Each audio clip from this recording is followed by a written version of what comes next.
por qué Gilberto Bosques.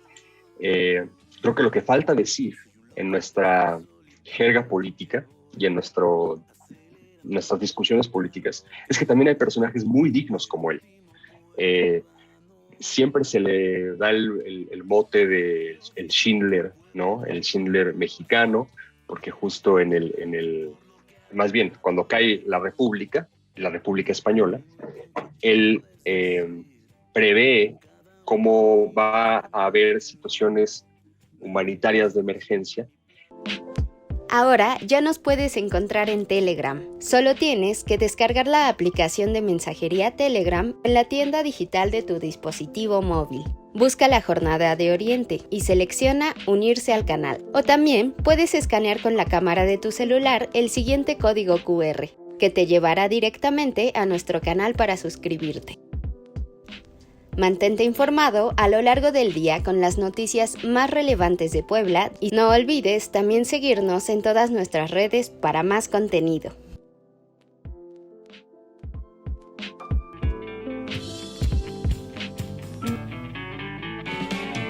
Muere el capital occidentalizado, muere el autoritarismo del Estado, perdón, me vi muy panfletario, es decir... ¿Qué tal? Buenas noches. Hoy jueves 18 de agosto del 2022 presentamos la emisión número 89 de Diálogos y Debates, un espacio creado para dialogar sobre temas de la actualidad regional, nacional e internacional y debatir sobre diversos temas que merecen ser puestos en tensión. El 14 de agosto de 1956 murió Bertolt Brecht, dramaturgo y poeta, creador del teatro épico, el cual se utilizaba como medio de concientización de la clase trabajadora. Entre sus obras destacan la ópera de los 3 centavos, Madre Coraje y sus hijos, y Ascenso y caída de la ciudad de Magoni. Cuando los nazis vinieron a buscar a los comunistas, guardé silencio, porque yo no era comunista. Cuando encarcelaron a los socialdemócratas, guardé silencio, porque yo no era socialdemócrata. Cuando vinieron a buscar a los sindicalistas, no protesté, porque yo no era sindicalista. Cuando vinieron a buscar a los judíos, no pronuncié palabra, porque yo no era judío. Cuando finalmente vinieron a buscarme a mí, no había nadie más que pudiera protestar. Hoy dedicamos nuestro programa a este dramaturgo y poeta, Bertolt Brecht. Y bueno, en nuestra sección Memoria Histórica de Nuestra América, recordamos con la compañera Esvezda el natalicio de Fidel Castro Ruz. En la segunda sección pasamos revista a las noticias que trascienden la coyuntura. En la sección de Diálogos y Debates, dialogaremos en torno a si la creación de la Guardia Nacional implica la militarización del país. En nuestra sección ¿Qué ver, qué escuchar, qué leer, a dónde ir?, Cori nos invita a leer los versos satánicos de Salman Rushdie. Y cerramos nuestro programa con la sección de Dialogando con el Arte y la Cultura y la Ciencia, y en esta ocasión Víctor Hugo va a entrevistar al compañero Miguel Vélez, coordinador de la Casa del Libro Gilberto Bosques. Quédense con nosotros en los próximos 50 minutos y sin más, les invito a recordar con la compañera Esvezda la memoria histórica. Buenas noches. Bueno, el día de hoy estamos a solo 5 días de que se cumplió un natalicio más de Fidel Castro. Ya no está en este mundo, pero definitivamente está en la memoria de todos los que conocen un poco del peso de este hombre, de comandante invicto en no solo la Revolución Cubana, no solo en la historia de Cuba, sino en la historia del mundo, porque sin duda fue uno de los personajes más importantes para la humanidad en términos de cambio, de transformación. Y hay un aspecto muy interesante de Fidel Castro del que creo que no se habla mucho y que deberíamos retomar más, que es que Fidel Castro no solamente fue un revolucionario, no solo en el campo de la lucha directa contra los poderes, contra dictadores como estaba en la isla de Cuba, no solamente apoyando a otras fuerzas, a otras naciones a encontrar su camino, a encontrar su rumbo en la lucha social, sino también fue un revolucionario del pensamiento, sobre todo en el pensamiento ecológico. Fidel tuvo un papel muy importante en introducir al discurso global lo que significa la justicia social a la par de la justicia ambiental.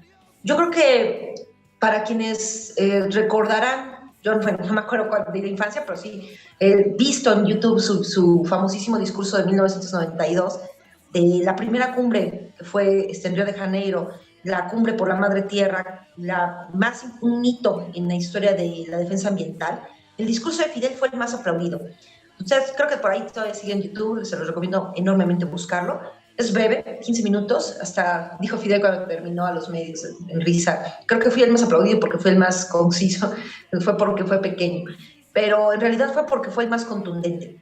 Fidel llegó sin medias tintas, así de, hay una especie de gran valor biológico que se está extinguiendo, que es el hombre, básicamente, y pues es por su maldita culpa, porque tenemos un sistema capitalista que está absorbiendo todo de la explotación, y él lo manejó. La explotación de los pobres del mundo es también la explotación de la madre tierra, son inseparables.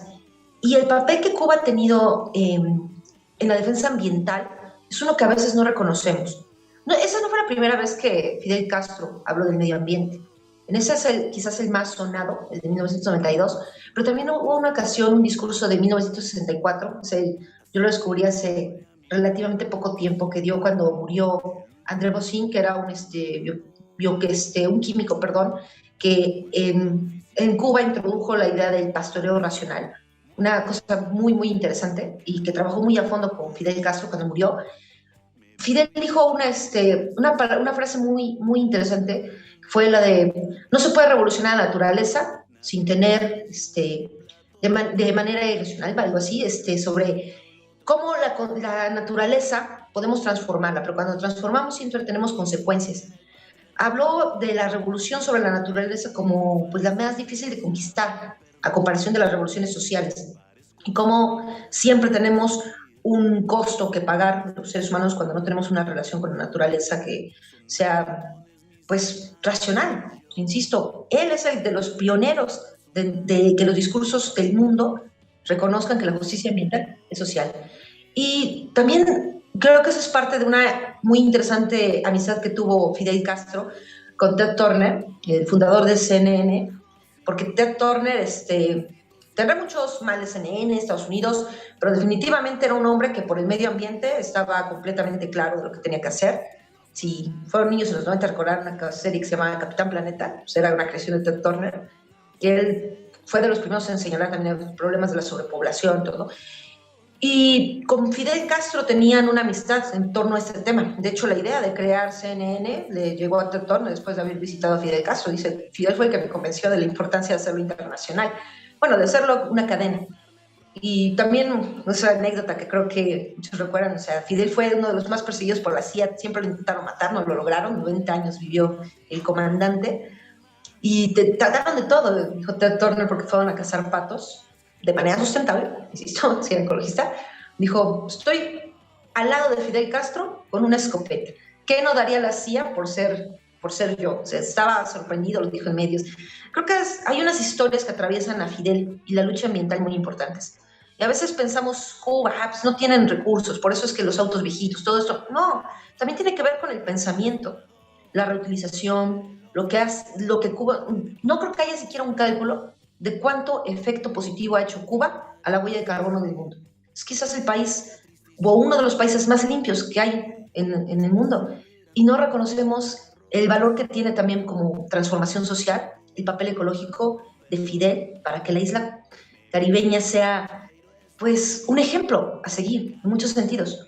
O sea, la admiración de Fidel por la vida es clara y creo que esa es una faceta muy importante de Fidel Castro que quiero recordar ahora en su natalicio. Bueno, muchas gracias amigos, pues pasamos a la siguiente sección que está muy interesante con mi compañero Marco, las noticias relevantes de esta semana, esas que capturan nuestra atención. Gracias, Vesda. Buenas noches a todas y todos quienes nos ven y nos escuchan. Pues yo tengo una noticia que pues no es muy agradable, es sobre la situación del incremento del precio de las tortillas.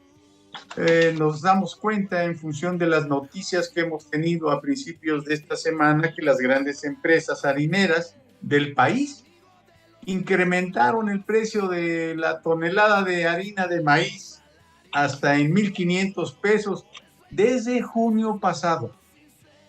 un aumento que se puede denominar récord, lo que ha repercutido de manera importante en el costo del kilogramo de tortillas, alimento básico que tenemos todas las familias mexicanas. Entonces, no se peleen con el tortillero ni con las personas que nos atienden en las tortillerías, no son culpa de ellos. El presidente del Consejo Nacional de la Tortilla, se llama Homero López García, resaltó que desde el inicio de la segunda mitad de este año, la industria encabezada por Maseca y Minza ofrece la tonelada de harina en un rango que iba de 14,000 pesos y subió hasta 17,000 pesos la tonelada. Una importante alza en el contexto de los precios de este producto básico. Ambas empresas suben los precios de harina con cualquier pretexto. Usted ya sabe cómo lo hacen. Ya sea que por el aumento de los combustibles o por la guerra en Ucrania, siempre hay un pretexto y que no corresponde a la realidad. Hacen al menos 2 incrementos, ellos hacen al menos 2 incrementos al año, pero esta vez como que este incremento, así que se pasaron de rosca. Estos 1,500 pesos de incremento representan 75, observe usted, 75 centavos de incremento para la gente, pero se le suma el alza de otros insumos como el gas, los fletes, el papel, refacciones, etcétera. Es un alza importante. En otros años todo esto representaba solo un peso adicional, que era el que subía la tortilla cada año, totalizando 6 por sexenio. Ahora ya estamos muy arriba en este sentido. Y de acuerdo con los diversos verificadores de precios, el de la tortilla se ha disparado el 37% en los pasados 2 años, alcanzando un máximo histórico. Pues en agosto de 2020 el promedio del kilogramo de la tortilla en el país era de 15 pesos con 66 centavos y ahora ya está en 21 pesos con 48 centavos. Una diferencia bastante significativa de 5 pesos con 80 centavos, casi 6 pesos. Esta es una nota que ha estado repercutiendo y se ha estado manejando en diferentes medios de nuestro país y por supuesto no es una noticia grata porque se incrementa el precio de un básico que consumimos todos los mexicanos. Esto es ahora, yo creo que nos dé la noticia más importante, a la doctora Cori Esquinca. Por favor, Cori, nos dices cuál es la noticia que consideras más importante esta semana. Muchas gracias, querido Marco. Buenas noches a todos. Pues hay varias noticias que hicieron que los derechairos verdaderamente estén muy enojados. Cada día yo creo que amanecen para ver qué va a hacer el presidente que los va a hacer enojar. Y la noticia de esta semana es que Andrés Manuel decidió alargar las mañaneras hasta el sábado. Esto es no para hacer que haya más seguridad en el país, sino para controlar la noticia, porque empezaron ellos a emitir estas, no sé cómo llamarles, frases, propaganda, que ni vale la pena recordarlas, pero que quieren manejar el sentir de la población durante 2 días en las que el presidente no está para estarles contestando, y es por eso que queremos que la mañanera esté también el sábado. Los acontecimientos de los que hablan en el que se está incendiando el país, pues es obviamente pura mentira. Se incendiaron 3 camiones. Hemos vivido el incendio de camiones, el incendio de gasolinerías, el incendio hasta de las tomas de gas desde época de Calderón. Esto no es nuevo. Se les olvida que ellos mismos empezaron esta situación, que parecía que México de verdad en aquella época estábamos en completo desorden, y ahora quieren voltear ahora sí que la tortilla y decir que es culpa de Andrés Manuel. Pues no, esto es un asunto que han querido ellos manejar una noticia falsa y es por eso que ahora van a haber noticias también los sábados. Yo creo que es muy acertado que la gente se acostumbre a que el mismo gobierno les estén dando cuentas todos los días de lo que se está haciendo. En el caso de la Guardia Nacional, del Ejército, de la Marina y la Defensa, pues verdaderamente han hecho un muy buen trabajo porque ya hemos estado viendo que los índices de delincuencia han bajado casi en 10%, 9 punto y cacho. Entonces, nosotros los de izquierda recibimos esta noticia con mucho gusto. Creemos que esta manipulación de los medios y de sus señores, la oposición corrupta, pues ya nos tienen cansados, no les cree nadie, no sé cómo decírselos. Es cuanto, Marco, muchas gracias. Gracias, Cori. Sí, efectivamente, esta es una necesidad de que alarguen las mañaneras hasta el sábado. Esta vez van a ser sabatinas. No les va a gustar, por supuesto, como dices, van a estar muy molestitos, pero la verdad es de que las noticias no se hacen sino hasta que termina la mañanera desde hace 2 años. Ahora yo creo que necesitamos que nos diga nuestro compañero Víctor cuál es la noticia que considera importante de esta semana. Víctor, por favor, eres dueño de este micrófono. Gracias, Marco. Pues sí, se van a tener que chutar la sabatina también. Quieren que les dicten agenda todos los días y bueno, al presidente que casi no le gusta. La noticia que quiero editorializar el día de hoy, pues es un caso que es relativamente viejo y es el de Miranda de Wallace, que, bueno, después de este caso muy polémico sobre el secuestro y asesinato de su hijo, que ha levantado muchísimas sospechas, pero que sobre todo ha evidenciado que esta señora Miranda de Wallace pues estuvo cubierta por el manto de la impunidad que le extendió Vicente Fox, Felipe Calderón, pero siempre teniendo como un punto central, como bisagra, a nada más ni nada menos que Genaro García Luna. Así que después de ya bastantes años de estar dentro de los, bueno, sonando mucho en los medios de comunicación, por fin el presidente, el presidente de la Suprema Corte de Justicia de la Nación, Arturo Saldívar, ha decidido presentar ante la Fiscalía General de la República una denuncia en contra de Isabel Miranda de Wallace. La está acusando de fabricar pruebas para poder desprestigiar al Poder Judicial de la Federación. De manera que ya es una institución, al fin, después de tanto tiempo, la que pretende ponerle un alto a todas estas corruptelas de Isabel Miranda de Wallace. Y hay una declaración muy importante del ministro. Nada más les digo una cosa: si hoy es capaz de fabricar pruebas y denunciar al presidente de la Corte, ¿qué no habrá hecho contra personas indefensas cuando tenía todo el poder? Estaba protegida por Fox, Calderón y García Luna. ¿Qué no habrá hecho esa mujer? Y pues sí, finalmente la justicia en México tardó un poquito para llegar. Esperemos que llegue y que por fin se sepa en qué ha estado metida esta señora, porque la verdad es que es un misterio todo. Todos hablan de Miranda de Wallace, de que ha sido encubierta, de que se le ha dado durante la época de Calderón y Fox carta libre para hacer lo que quiera, pero nadie ha hablado claramente de por qué. ¿Qué hay detrás de Isabel Miranda de Wallace? ¿Cuál es la relación que tiene con García Luna, con Fox, con Calderón? Algo muy importante debe de saber, al punto en que fue tan protegida. Y bueno, pues hoy parece que las cosas empiezan a cambiar. Como dicen como los compañeros de militancia, parece que el miedo está cambiando de bando. Es lo que quiero comentarles.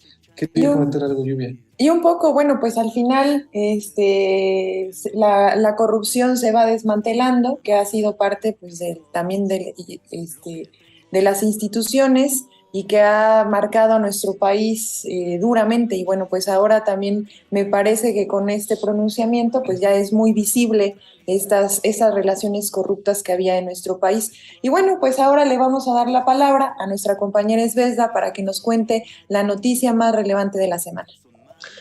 Bueno, yo quisiera que no fuera esta la noticia, pero es una inevitable porque está muy vergonzosa. En Puebla pasó una cosa. Hace una semana dejaron ir a un feminicida que ya tenía sentencia, lo tuvieron que liberar porque la Fiscalía de Puebla pues no hizo bien su chamba y pues no se habían integrado en el caso, así que lo liberaron. Y a una semana de que pasó eso, ayer nos confirmaron que otro feminicida se escapó de prisión domiciliaria.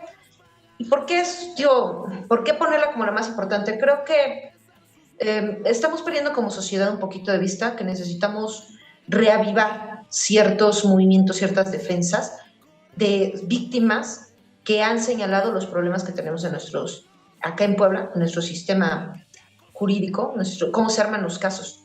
Yo diariamente veo los boletines de fiscalía y de verdad que son de pesadilla porque se pone mucho como ya concluido, ya hay sentencia.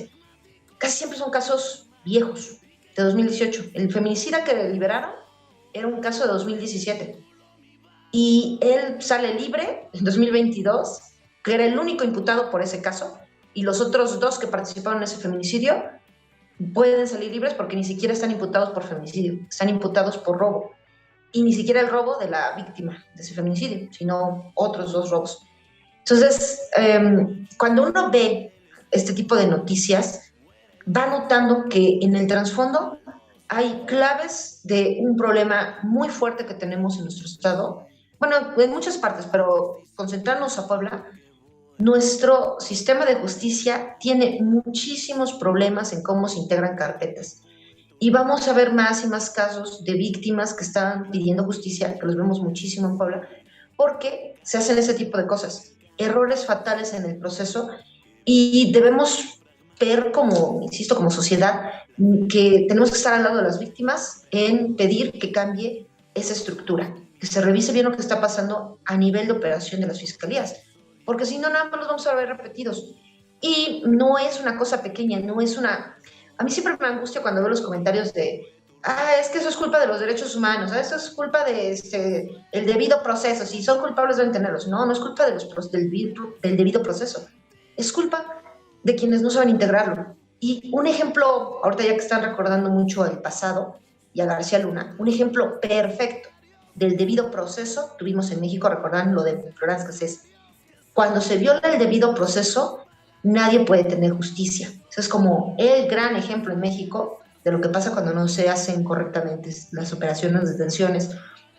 Y pues, cada semana tenemos en Puebla un ejemplo. Ahorita me pareció una noticia de escándalo, un feminicida liberado y otro feminicida fugado a unos días. Entonces, creo que es algo para que reflexionemos a partir de ese hecho. Muchas gracias, Esbesda. Y bueno, pues ahora vamos a pasar a nuestra siguiente sección de diálogos y debates. El presidente Andrés Manuel López Obrador mencionó el pasado 8 de agosto nuevamente su intención para que la Guardia Nacional pase a formar parte de la Secretaría de la Defensa Nacional, la Sedena. Ya sea por decreto o mandato presidencial, el jefe del Ejecutivo buscaría saltarse al Poder Legislativo y no esperar si aprueba su iniciativa de reforma constitucional para que el cuerpo creado en esta administración se incluya en la estructura del ejército. Dice el presidente, por acuerdo de la presidencia pasa la seguridad que tiene que ver con la Guardia Nacional completa a la Secretaría de la Defensa. Ya la cuestión operativa estará a cargo de la Sedena, pero voy a emitir un acuerdo para que ya por completo la Guardia Nacional dependa de la Sedena. Eso fue lo que anunció el mandatario.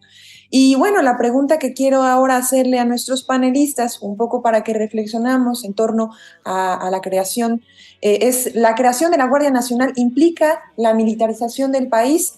¿Qué nos dices, Cori? Hemos estado escuchando esto de que la militarización del país y militarización del país. La realidad es que esta autorización de la creación de la Guardia Nacional sucedió hace 2 años. Fue un asunto que ya se venía tratando como proyecto de nación desde que antes de que el presidente fuera elegido. Se reformaron los artículos 10, 16, 21, 31, 36, 73, 76 y 89 de la Constitución de manera mayoritaria en la Cámara de Diputados y en la Cámara de Senadores. Entonces, ahorita estar diciendo que se va a militarizar el país otra vez, verdaderamente suena como que a esta retórica otra vez de la oposición que tiene muy poca validez en mi sentido. La creación de la Guardia Nacional quedó como un organismo completamente civil. Ahorita está en manos de la Secretaría de Seguridad Pública, pero al pasar a la Sedena es sencillamente un asunto meramente administrativo, porque seguirán con sus funciones civiles dentro de la Sedena, pero con una educación, con una instrumentación y con una disciplina que la policía en este país no ha tenido. Queremos que la policía sea confiable. Nosotros nos acordamos, mencionaba yo, de la policía judicial en su momento. Era verdaderamente de miedo. La Policía Federal también hubo un momento en que daba miedo, porque si te detenían en una carretera, si te detenían en un paraje oscuro, bueno, no sabías si ibas a salir de ahí o no. Entonces, esta disciplina, esta institucionalización de una guardia, de una gendarmería, lo que yo creo que va a dar como resultado es que haya más confianza de las personas en denunciar, que haya más control de todos los tipos de delitos, no nada más de los federales, y que se vaya ejercitando un poder disciplinario y correctivo y con consecuencia de Estado de Derecho en las policías locales, en las policías federales y en las policías municipales. Eso es lo que yo creo que tenemos que fijar la vista. Ciertamente ya hay muchas policías de este tipo, ya hay muchas guardias nacionales en otros estados. Nosotros teníamos un concepto como de gendarmería desde el principio de la Constitución y creo que si no se aplicó en su momento y si se desaplicó más allá de los poderes de la Policía Federal en la época neoliberal, fue por corrupción, no fue para asegurar el bienestar de la población. Fue un asunto porque así controlaban, sobre todo en la época de los panistas, grupos delictivos y fue cuando más se crearon. Entonces, creo que cambiarle la figura es verdaderamente un gran acierto del presidente. Legalmente, yo he estado estudiando este asunto y creo que no necesita realmente una modificación constitucional. Necesita las modificaciones a la ley de la Guardia Nacional, a la ley de la administración pública, a la ley de delitos de los servidores públicos y de la responsabilidad de servidores públicos. Creo que con esas modificaciones nosotros podremos hacer que ahorita funcione la Guardia Nacional. Es cuanto, Lluvia. Gracias, Cori. Bueno, pues ahora le vamos a dar la palabra a nuestro compañero Marco. ¿Qué nos dices, compañero? Bueno, esta noticia ha provocado una cantidad de respuestas, posturas, situaciones, repulsiones, obviamente, y que de alguna manera pues tiene mucho que ver de la forma como se está implementando. Y Cori, decías que esto fue aprobado hace un par de años, Guardia Nacional. Pues ¿por qué? Porque en realidad había una policía federal que era corrupta, desnaturalizada, y que después se planteó la creación de la Guardia Nacional con elementos nuevos, etcétera, o bien transformando a alguno de los integrantes de la Guardia Nacional como los más destacados, para conformar esta estructura, una estructura de una Guardia Nacional, bien lo señala, una policía para civiles, así se acordó. Sin embargo, ahora, dadas las posturas que se han venido dando, sobre todo de esta coalición que se llama Va por México, y que impide una representación mayoritaria para alcanzar las 2/3 partes en la Cámara para poder hacer una reforma o corregir esta situación de este planteamiento por parte de Andrés Manuel López Obrador. Bueno, en un primer caso, esta coalición, querrámoslo o no, ¿sí? No pudo, alcanzó a tener una postura para evitar la situación de la reforma eléctrica. Podemos eso.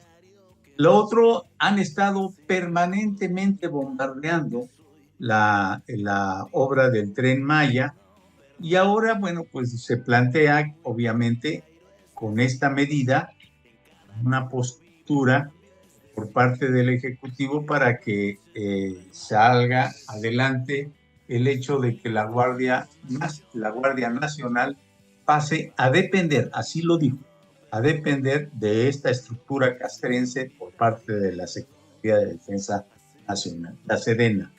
Bueno, pero también ha habido en este sentido posturas que han repercutido en el ámbito no solamente nacional, sino en otros países. Miren, por ejemplo, el caso de la comisionada de Naciones Unidas para los Derechos Humanos, Michelle Bachelet, propuso que se mantuviese la naturaleza civil de la Guardia Nacional y de la seguridad pública en general. Esto obviamente ha provocado una polémica bastante agresiva por parte de los grupos opositores al gobierno de Andrés Manuel López Obrador, y por otro lado algunos grupos de izquierda, muy de izquierda, en la que plantean de que esto obviamente trae en trasmano la militarización del país. Pero mi opinión es que aún todavía no está bien explicado. Yo entiendo más la explicación de Cori, por ejemplo, cuando nos habla de los conceptos estos, sí, pero yo creo que por parte de la oficialidad, por parte del propio gobierno federal, debe de darse toda una explicación bien mesurada para poder entender esta mecánica, esta iniciativa. Estamos aún todavía a tiempo de que si es una iniciativa errónea, bueno, el Ejecutivo está a tiempo de poder echar atrás esta iniciativa.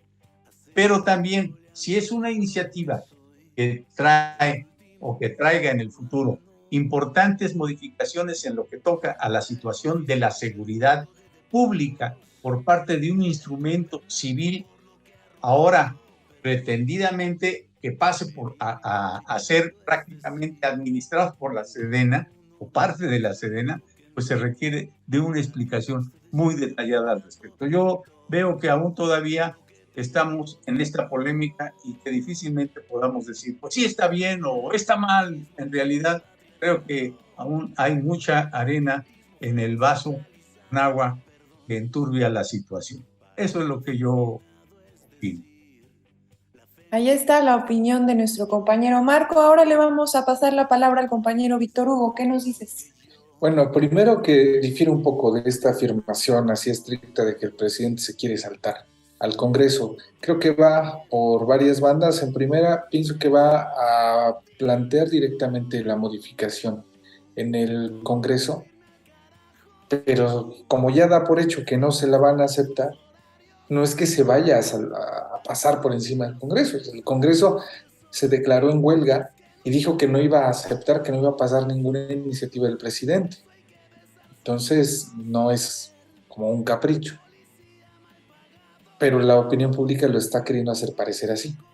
Por otra parte, pienso que el lanzar este decreto o hacerlo pasar mediante una ley secundaria, como sucedió con la Comisión Federal de Electricidad, va a diluir un poco su efecto porque ya no tendrá aquel efecto de estar dentro de la Constitución, pero eso en el mediano, bueno, esperamos que en el mediano no, pero en el largo plazo, y eventualmente si es que la derecha llega al poder, podría prevenirnos y darnos una herramienta para echar atrás esta ley de una manera más fácil que si se tratase de una modificación constitucional.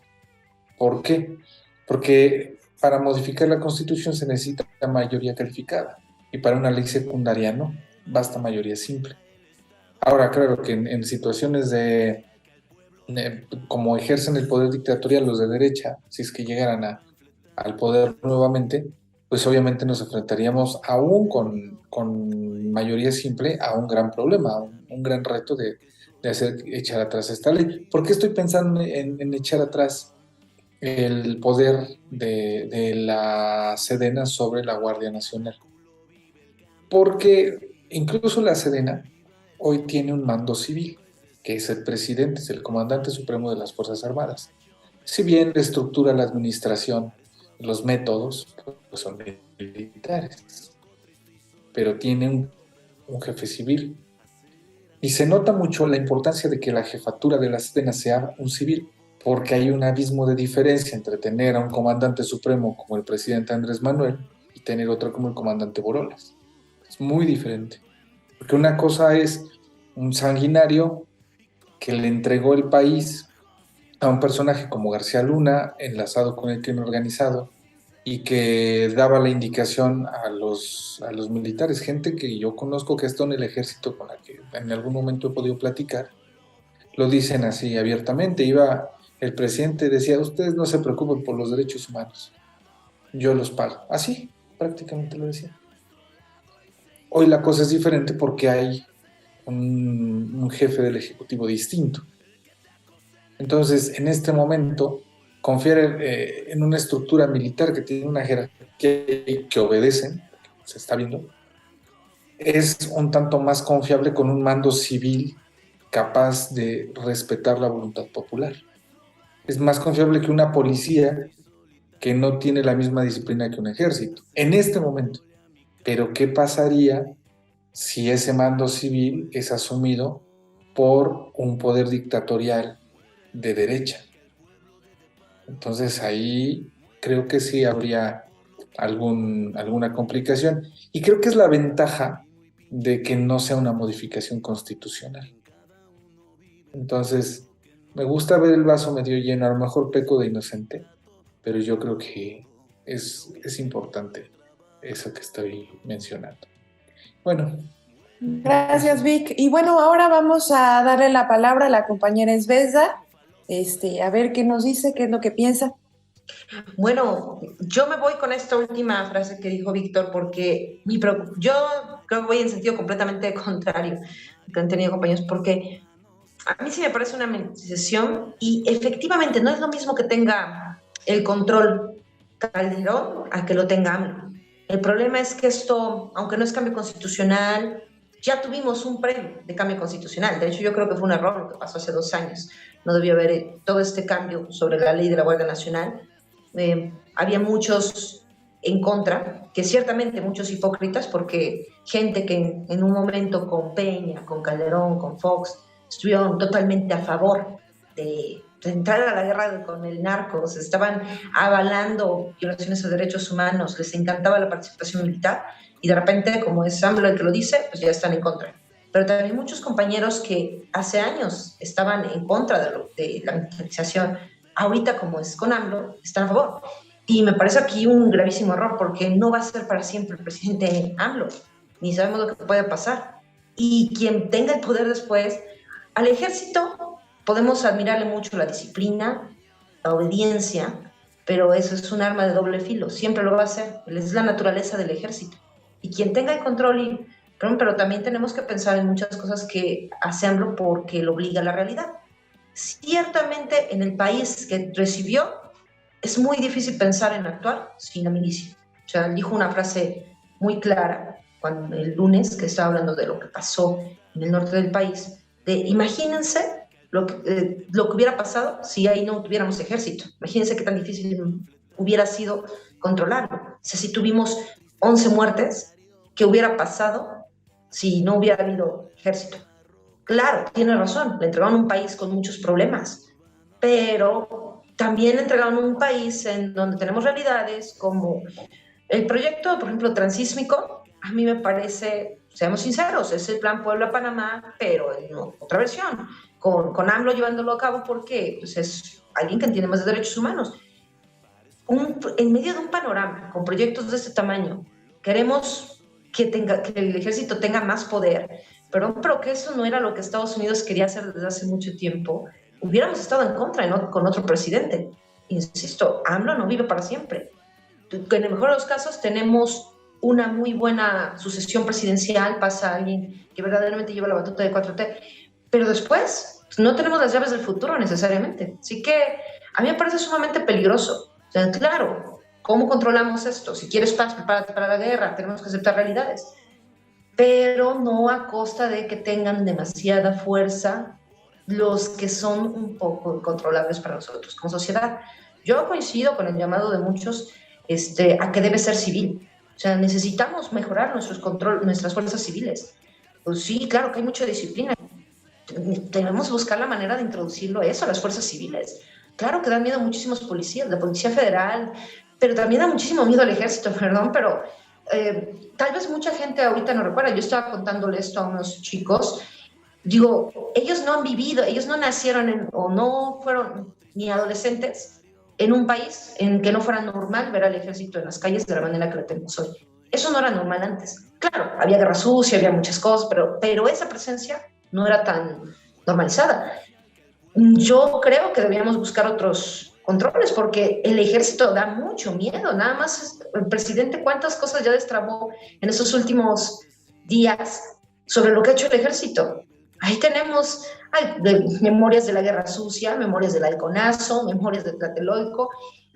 No olvidemos quién es el ejército. Ahorita se ve muy amable y bonito porque está con AMLO, pero puede cambiar de naturaleza con otra persona. Yo creo que en el afán de querer ser realistas y aceptar algo que necesita en este momento el presidente, estamos perdiendo de vista que el futuro no nos pertenece todavía, está por discutirse. Y hacia ese futuro yo no quisiera ir con una Guardia Nacional militarizada. Pero ni modo, va a ser. O sea, de todas maneras estamos discutiendo un poco para la reflexión, pero eso va a pasar. O sea, eso ya es un hecho. Lo de hace 2 años creo que no se iba a haber aprobado. Y ahorita se va a militarizar. Ya será cosa de sacar, pero va a ser demasiada fuerza. Es todo.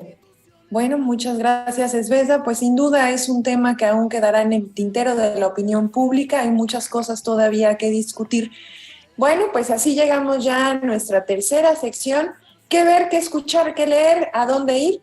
Cori nos invita a leer los versos satánicos de Salman Rushdie. Bueno, pues como ustedes sabrán, hace unos días el autor Salman Rushdie fue atacado en una librería en Estados Unidos. Él es americano e inglés de nacionalidad hindú.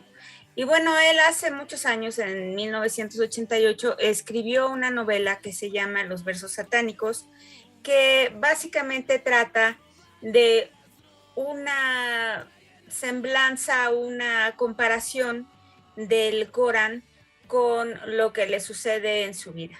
Es un libro muy interesante que cuando apareció, pues generó un gran revuelo cultural y político que le valdría una condena de parte del entonces Ayatollah Khomeini, que se llama una fatua, que es básicamente una maldición, una decisión de que cualquiera puede ir y atentar contra su vida. Desde 1988 él había estado viviendo en Londres y había estado cuidando su vida, y ahora que estaba en Estados Unidos, pues de la nada un tipo llegó y lo apuñaló 15 veces. ¿De qué tratan los versos satánicos? Pues bueno, es como les decía, una novela de mezcla de la realidad y la ficción, en la que se habla de la sumisión de la religión del profeta Mahomet y del arcángel Gabriel y las similitudes que éstas tienen con el Islam. Los paralelismos hacen que los musulmanes crean que, que lo que se escribe es una blasfemia. Nosotros en el mundo occidental no tenemos ese concepto, pero en los países musulmanes existe una ley de blasfemia, contra la blasfemia. Entonces, bueno, estos escritos fueron verdaderamente muy criticados, y en los versos satánicos él empieza platicando como hay un accidente en un avión y hay 2 supervivientes que caen al mar. Uno es Gabriel, que básicamente es el arcángel Gabriel para la religión católica, y el otro es Saladín, que es uno de los profetas del Islam. Salman Rushdie es un excelente escritor y dice: el futuro, a pesar de que no era más que tenue, el resplendor envuelto en una interrogante no dejaba eclipsar el pasado. Incluso cuando la muerte avanza hacia el centro del escenario, la vida sigue luchando por la igualdad de derechos. Es verdaderamente una excelente novela, se las recomiendo muchísimo. Es una puerta al Corán, que, como ustedes saben, pues es el libro más importante del Islam, y yo creo que él abrió una puerta a que se critique el Islam, porque antes de él pues nadie había escrito algo parecido. Esta fatua incluye una recompensa de que si atacan a Salman Rushdie y muere, entonces creo que son como $50 millones. Entonces, bueno, pues ojalá y él se recupere y que pues estas falta de libertad y de expresión que existen en ciertas partes del mundo pues se acaben, sobre todo porque vienen de ideas religiosas en las que pues no hay libertad de expresión ni libertad de religión, y ahora pues como todos sabemos tampoco hay libertad para las mujeres. Es cuanto, y sí se los recomiendo muchísimo, los versos satánicos de Salman Rushdie. Bueno, pues ya estamos en la parte final de nuestro programa y vamos a pedirle a nuestro compañero Víctor Hugo, quien va a ser el encargado de entrevistar a Miguel Vélez, que es coordinador de la Casa del Libro Gilberto Bosques. Y bueno, te damos la más cordial bienvenida, compañero. Gracias por aceptar la invitación. Vic, te cedo el espacio. Gracias, Lluvia. Pues sí, estamos con Miguel Vélez. Él nació en la ciudad de Puebla el 19 de diciembre de 1990. Fue director editorial del portal Infoquorum y él estudió la licenciatura en comunicación en la Universidad Iberoamericana Puebla, estudió la maestría en Ciencias del Lenguaje en la Benemérita Universidad Autónoma de Puebla, es autor de un poemario titulado En caso de emergencia, que fue publicado en 2015, y bueno, esto fue bajo la firma de Ediciones de Educación y Cultura, que pertenece a la editorial de... perdón. Otra vez. Sí, ya. 3, 2, 1. Gracias, Lluvia. Miguel Vélez nació en la ciudad de Puebla el 19 de diciembre de 1990. Fue director editorial del portal Infoquorum. Él estudió la licenciatura en comunicación en la Universidad Iberoamericana y actualmente estudia la maestría en Ciencias del Lenguaje en la Benemérita Universidad Autónoma de Puebla. Él fue autor del poemario En caso de emergencia y además ha publicado sus columnas en medios electrónicos como Animal Político, HuffPost México, así como también mantiene una columna semanal titulada El Texto Previo en Infoquorum.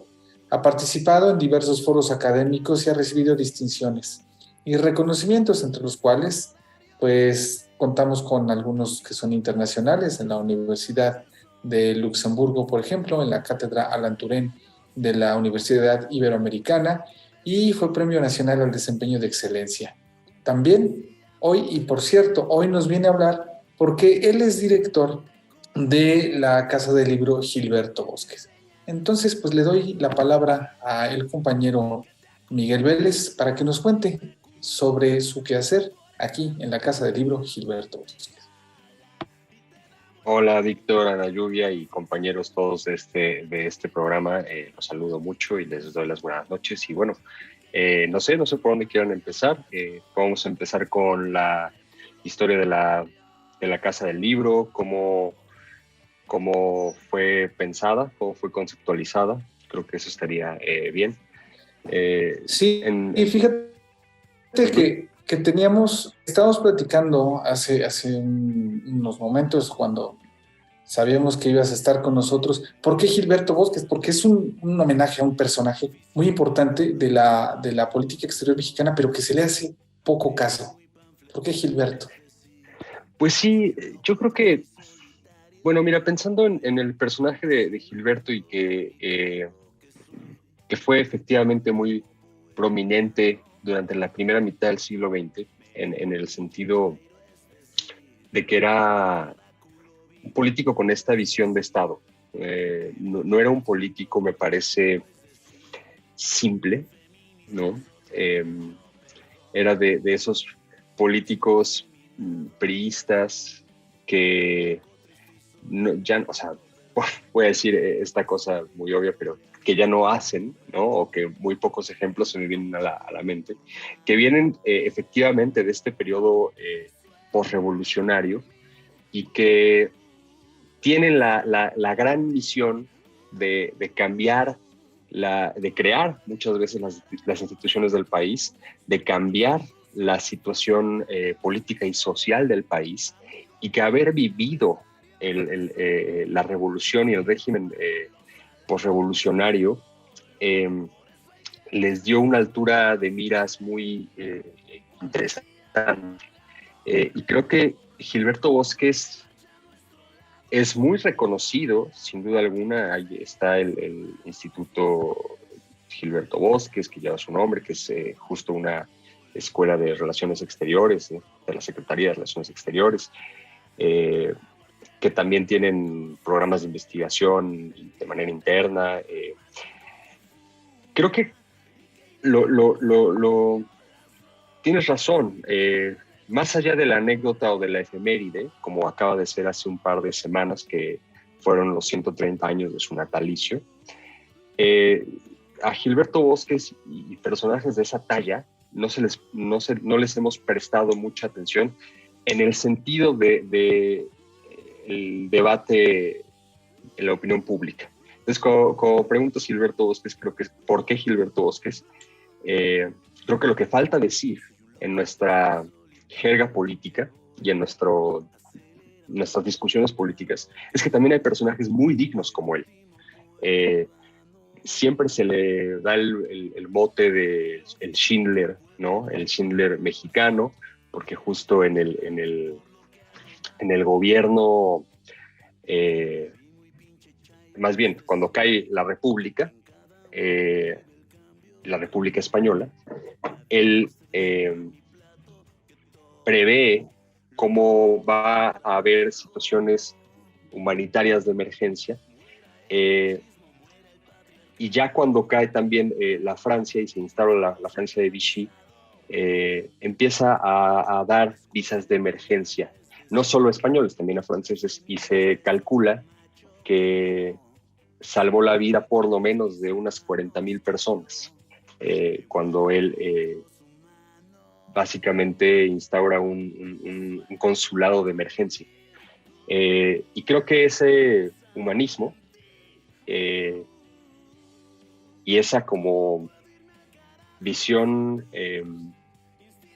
profunda de la situación política que está sucediendo en Europa, pero más bien visión profunda de la guerra y de los horrores de la guerra, y que su respuesta diplomática haya sido salvar vidas, es lo que son valores, son principios que el Instituto de Ciencias Sociales y Humanidades Alfonso Vélez Priego quiere enarbolar.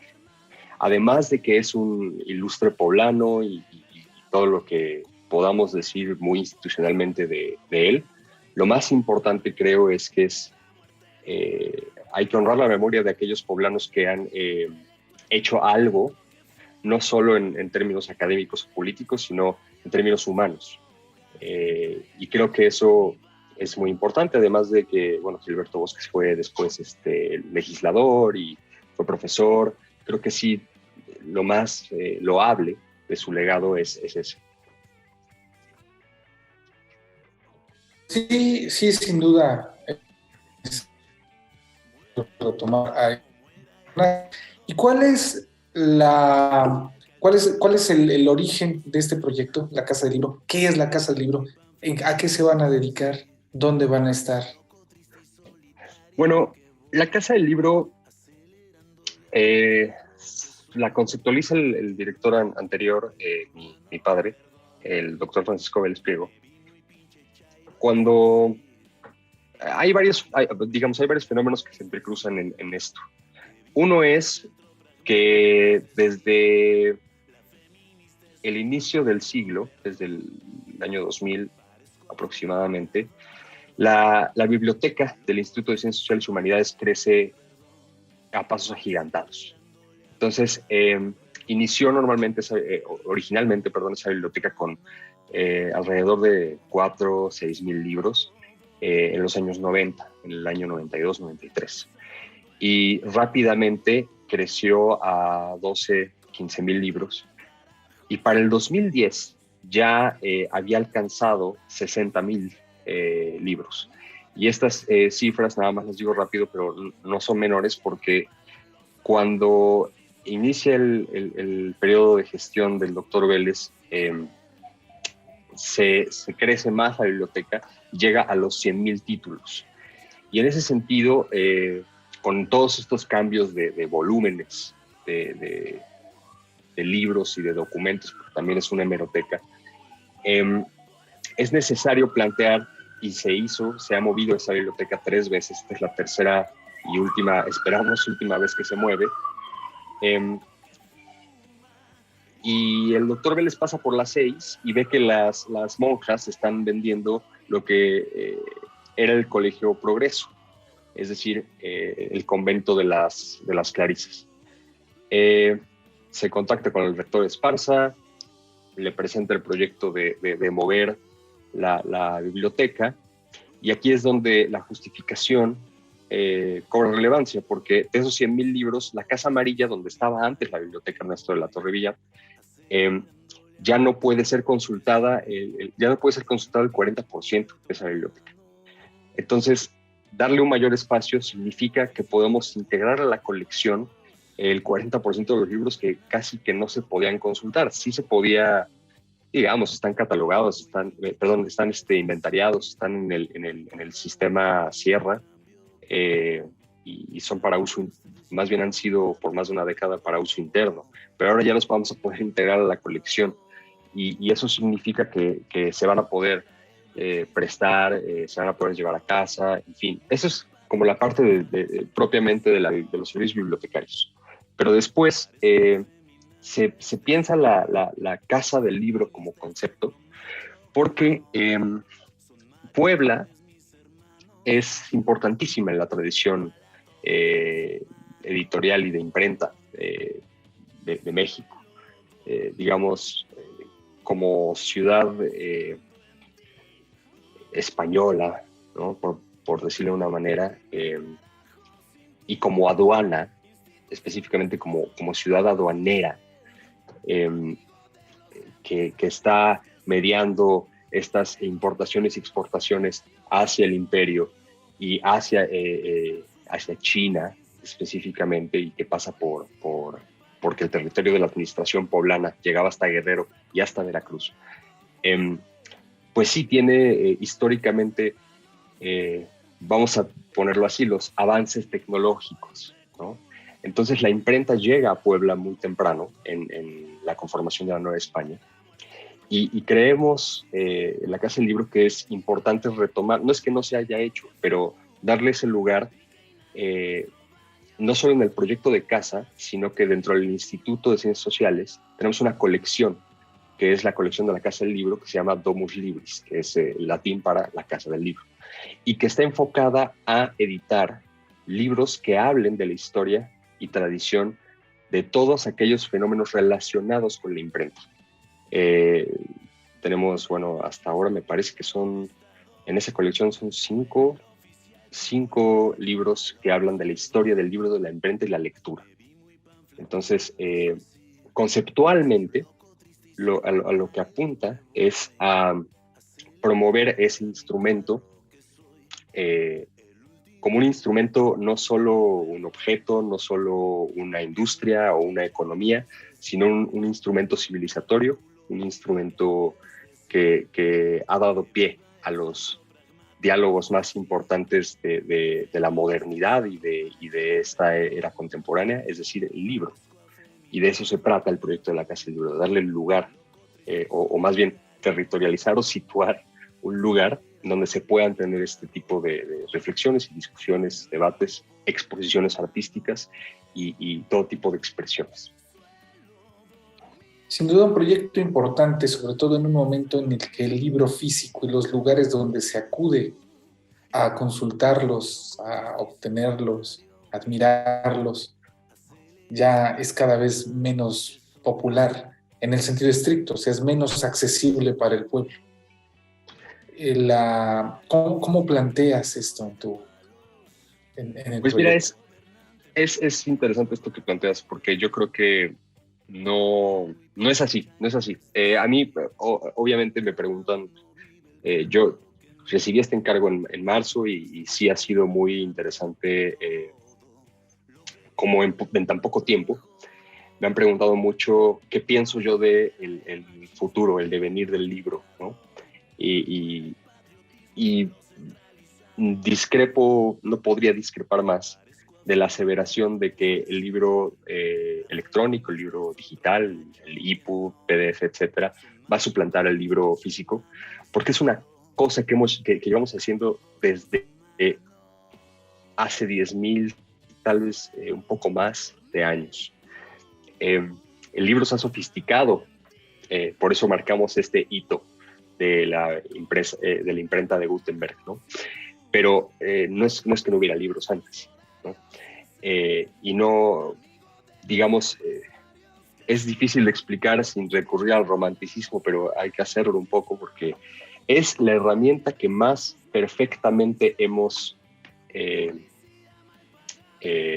desarrollado para compilar el conocimiento, para compartirlo y para consultarlo sin que perezca de cierta manera su soporte. Porque en el libro, cuando hablamos del libro digital, por ejemplo, sabemos que hay 2 o 3 códecs que pueden salir, pero muchas veces en todo lo que tiene que ver con archivos digitales, también sabemos que hay mínimo dos fenómenos de desgaste y obsolescencia. El primero es que cada vez que abres un archivo digital, este se desgasta y se va corrompiendo, se va degradando poco a poco. Lo mismo pasa con el libro físico, pero el desgaste digital además está acompañado de un correlato que es la actualización de todos los sistemas de consulta electrónico y digitales. Es decir, los sistemas operativos,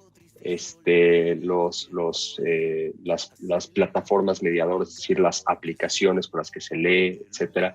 Eso en nuestra era cambia tan rápido que, y se los pongo de ejemplo, a la audiencia, hoy por hoy si abren una foto que tomaron en el 2005 con una Coolpix de Nikon o con cualquier cámara digital, van a encontrar que la relación de la foto que tomaron con su pantalla va a ser como de 10:1 si están checándolo en una computadora de escritorio, en una laptop.